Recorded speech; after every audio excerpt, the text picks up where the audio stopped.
So somebody tweeted saying, "Is Jadeveon Clowney a bust if he retired today?" And then somebody responded saying, "Busts don't play for a decade." Well, here's my take on that. The guy on the top is absolutely correct. If anything, the proper term to use here was Jadeveon Clowney was an underwhelming player for being the number one overall pick. Now, when I think of draft bust, try to stick towards the team that he was drafted by. So in this case, for Clowney, we're looking at Houston. The other teams, like, it doesn't really matter. Now, Clowney spent his rookie contract and the fifth-year option on Houston and then was franchise tagged and then traded.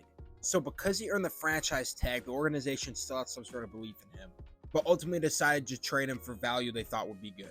So it is a weird situation for Clowney because he's not a guy who went on his team and was awful. And also he was traded because if he didn't get his contract renewed, that would lean heavier on the bust side. But he did get a franchise tag and then was traded.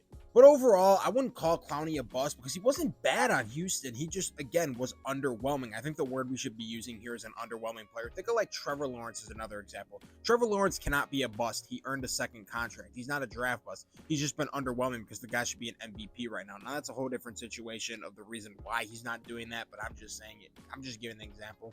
And also, like the top guy says, like, if you're a draft bust, you're just not cut out for the NFL. And if Clowney's lasted as long as he has, then he is built somewhat for the NFL. He's just an underwhelming number one overall pick.